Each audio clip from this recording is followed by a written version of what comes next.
Welcome to Authors Speak, an initiative by Books Etc., the literary gift store. My name is Bharat Shekhar, and I'm an author, and I've had a bath and a shave and put on a new kurta for this. Yeah, so that's me. So I'm an author and a thumb twiddler and a navel gazer. Why do I talk about the last two qualities? Because I think they're beginning to realize more and more. I used to be not so enamored by them earlier because the world wasn't enamored by such qualities. But I think they're essential for an author, especially an author like me who needs a lot of stillness, a lot of going inwards, without any thought actually. I mean, thinking comes next, just that. So anyway, so there I am, an author, and these qualities are extremely important in times like today of the lockdown, where you are isolated and by yourself a lot of the time. So anyhow, that's not something that I really mind. So let me just now talk about the book, so I carry on about myself. I write for children as well as for adults. I have some books which are collection of short stories, like the talking tales. I mean, I'm sure it's showing ulta, I'm sure in that. But anyhow, that's Talking Tales. Produced by Zen Publications, Crocodile Teeth, recently produced by Tulika. I'm in the process of writing a novel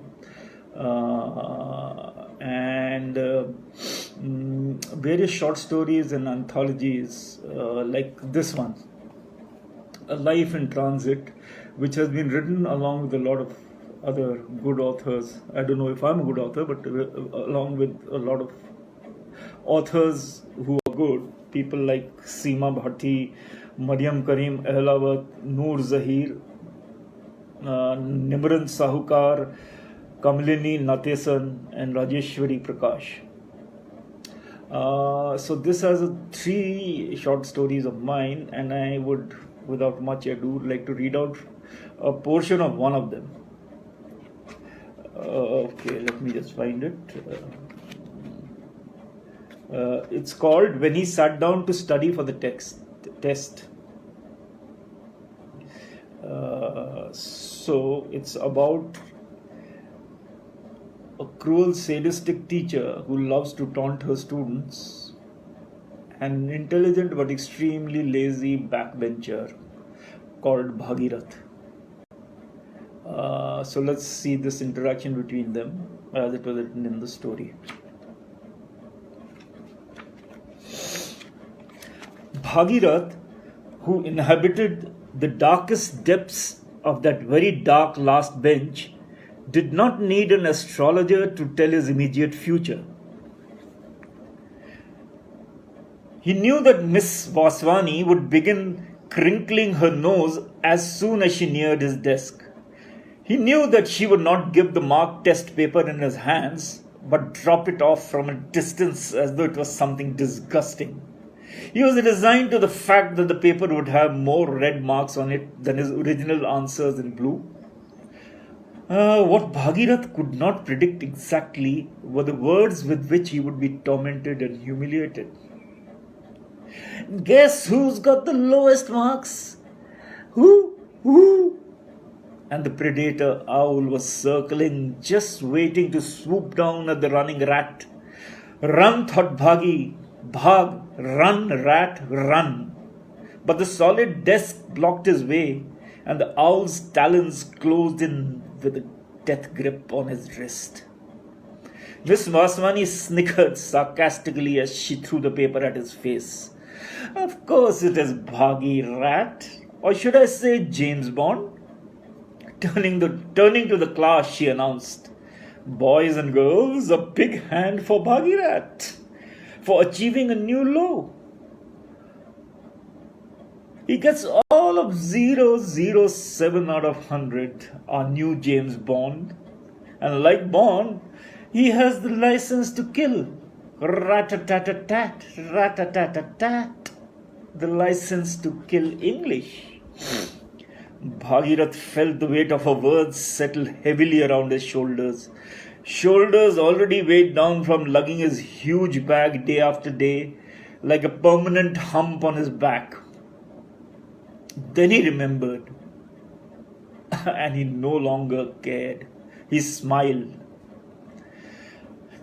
Our actual story begins 1 week earlier with Bhagirath sitting at his desk in a half-hearted attempt to convert incomprehension into understanding.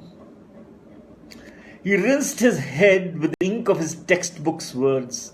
Nothing.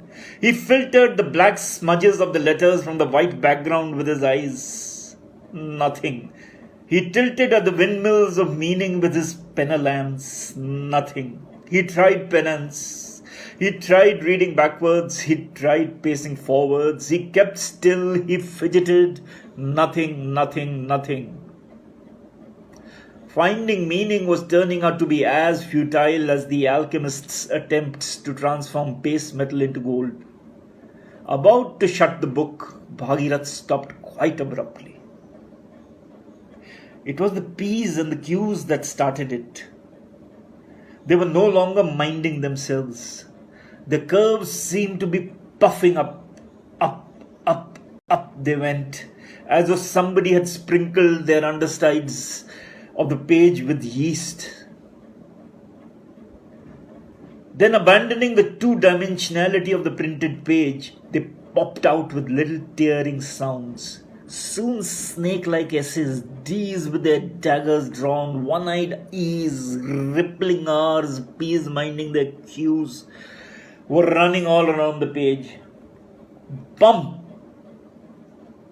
A very thin and stiff eye was pushing a makeshift trolley that carried a fat-bellied bee with stumps or legs.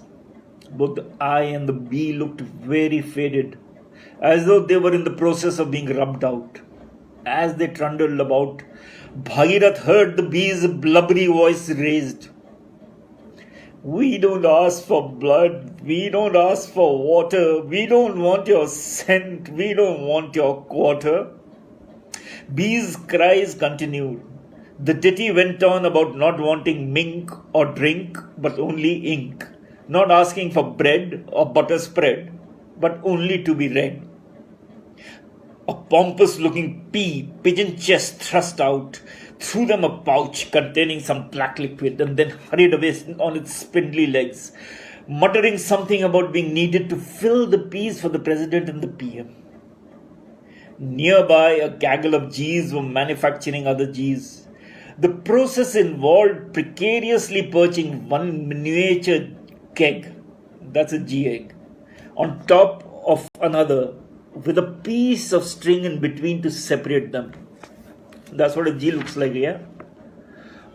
Among sounds of crashing and a mess of yolk and broken shells, some new G's were brought into being. They wobbled into orderly formation. A capital G addressed them. "Gentlemen, greedy guts is dining in goose and gander. His gobbling and groaning may be disgusting to the world, but for us G's, it is a great employment opportunity. So let us go forth and gratify." With that rousing speech, the G's went out for a trek across the page to seek greedy guts and to be typed in as one of the numbers of G's that were being written about him. Bhagirath turned his gaze away from the G gyrations to another section of the page. He saw a U that was rocking back and forth, as though it was drunk, with both hands upraised. Mid-swing, the U suddenly stopped and became a C that tried to right itself up. It fell on its side and became a C. It tumbled upside down instead. The new N groped blindly for support which it found in the form of a stick lying nearby. It hobbled away with this prop sticking next to its side. Bhagirath could have sworn that he heard the U turned, C turned, N turned, H mumble something about having an identity crisis. Identity crisis. Then, as Bhagirath gazed awestruck, the letters crawled out to exchange places. Hexagens collapses, meaning dislocated. It blurred, it stretched into senselessness. Senselessness. It crunched together. Words turned back in time to the very beginning when they had just been formed in ink. The ink then leaked to the edges of the page and fell off, dripping. At the end of the hour, Bhagirath found himself staring at a black pool that lay superimposed on the conundrums that he was meant to solve but couldn't. Okay, so that's the part that I have read out. And I think I have overshot the time limit by much. So I will not go on anymore about stuff about what I'm reading and best. I mean, I'm sure you'll be getting all that. Anyway, the main part was to read out from this section of the book, and I think that should be enough. Thank you all.